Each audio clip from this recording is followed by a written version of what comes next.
Figured we'd do a quick little video about how to get this alternator out of a 2005 Volkswagen GL Jetta. Oh, there. Volkswagen Jetta. And it's actually not terribly hard. So I disconnected the battery first, unplugged the sensing wire. We'll take off this little cap so we can get the actual wire off.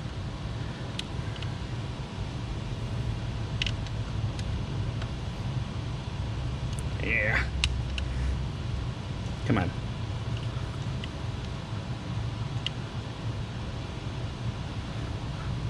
This little cap's just irritating. It covers up the battery positive post. It just presses on there. Unpress it. And then you can either move this out of the way. You don't have to. It doesn't seem like. I'm gonna try and do it without having to do that. We're gonna pin back the tensioner.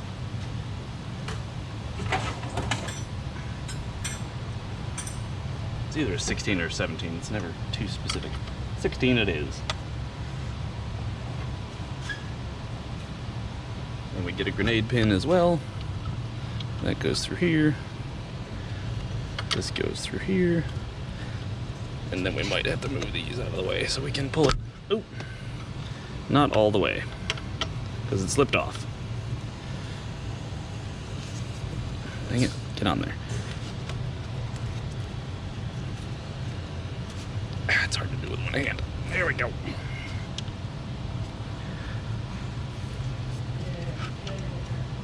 There, pinned.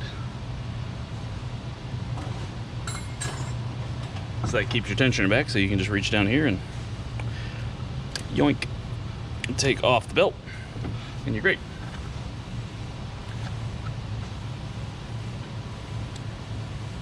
Let's see if we can't get a little better ambient lighting.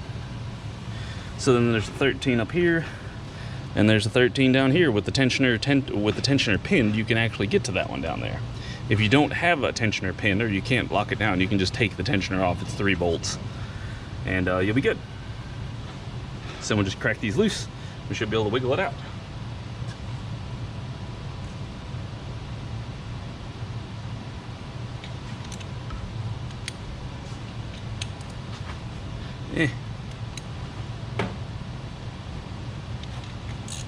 This one's almost as easy as they come where it comes to an alternator.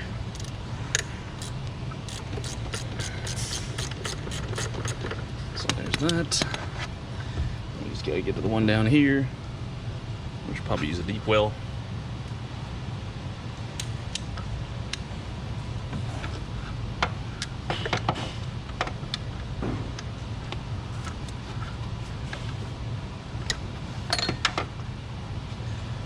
It would be a lot easier if you took that off, but that's more steps than I want to do.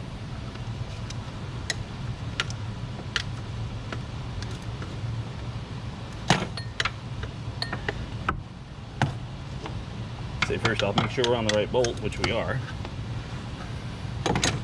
And then we dropped our ratchet. Fantastic. It landed right in the under tray.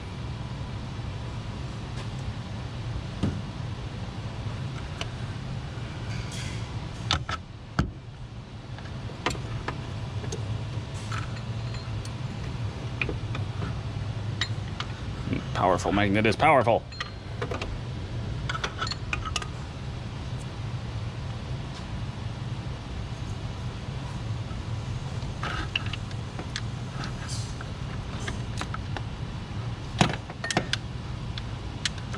Yeah, it's mostly that turbo line getting in the way.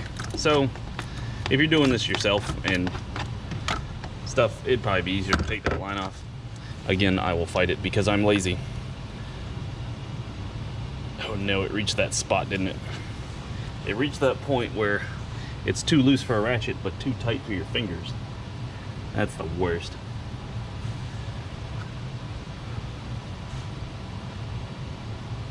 It's the worst.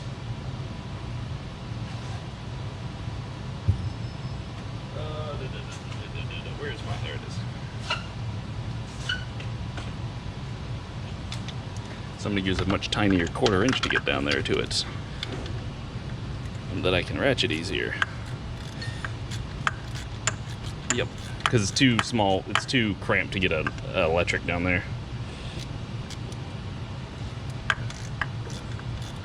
It's like the bolt every half turn, it's sticky. So you got to get it around to make this work. It's just irritating. Did my light just turn off or did I take it out? Where did my light go? Oh, it's over there. It shows you how much I'm paying attention to my own stuff. This is why I lost a light for 6 months and under somebody's car. I'm sure everybody's done that at some point in their life, right? Right? I hope so. Customer brought the car back in 6 months later and we're like, we've been hearing this rattling noise.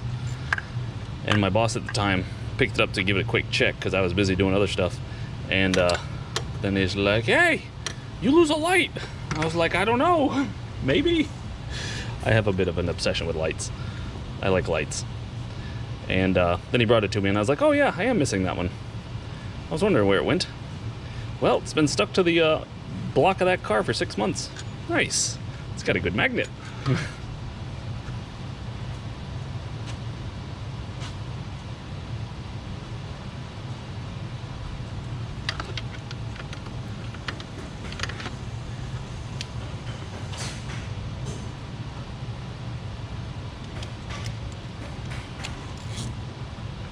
The one thing I haven't lost, though, is a 10 mil.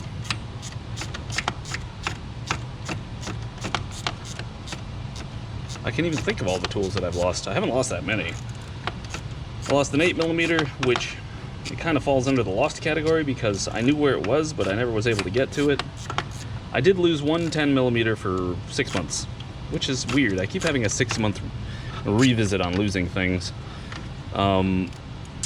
We were checking an engine. It was a Eurovan 5-cylinder, or maybe it was a VR6. I don't remember. It was a VR6 Eurovan. It had burned a hole in a piston. And while I was doing some of my checking on it, I had dropped the socket, got stuck on something and pulled off the end of my extension, and it fell into the frame. I couldn't get to it. I knew it was in the car. I just couldn't access it. Well, anyway, we ended up doing a motor in it. So when I pulled the motor out of it, I found it. So it was nice. I'm still on a never lost a 10 mil record. Just that one for 6 months. And was it really lost? Bolt number 2.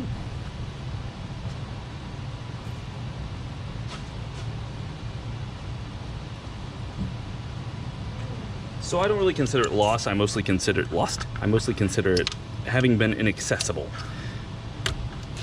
It was stuck. That's all. It wasn't gone.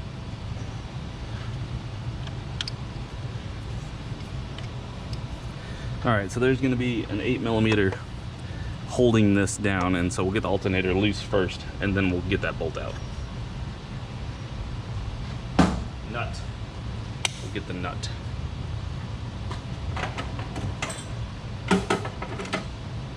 So you'll probably need the world's tiniest pry bar to do this.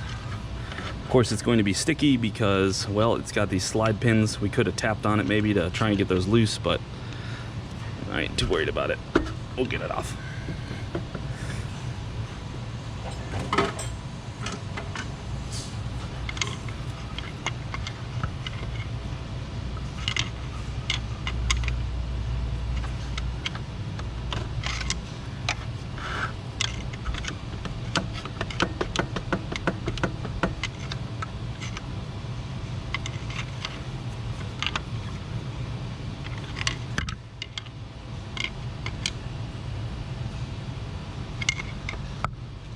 Sometimes if you wiggle it back and forth, you can get it to spread that bottom pin a little bit. Sometimes not. You can also push directly on the pin, like this.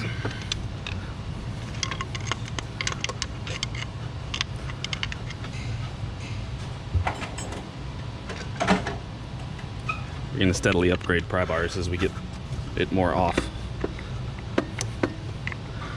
Try not to break any hoses or anything. Ta-da! There's that. And this is that 8mm hold down that I was talking about. Get that to stay.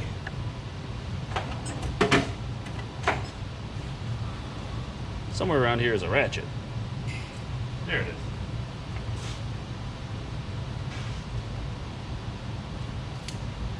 Get your handy dandy 8.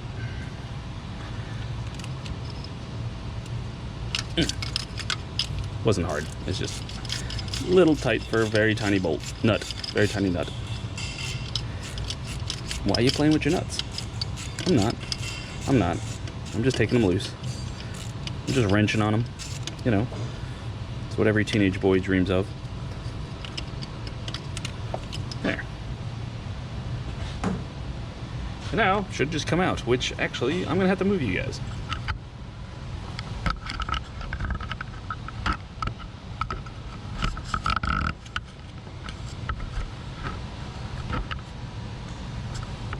Stay. Alright. Ta-da! You might have to transfer this over. And when you get the new one, you can. It's worth checking to make sure these slide and pushing them back. And then you just do all this in reverse order. Put the bolts back in, reattach the wire before you bolt it down, and then plug, and you're good. So, quick little tutorial on how to get it off, which if you've gotten it off and you can't get it back on, I'm sorry.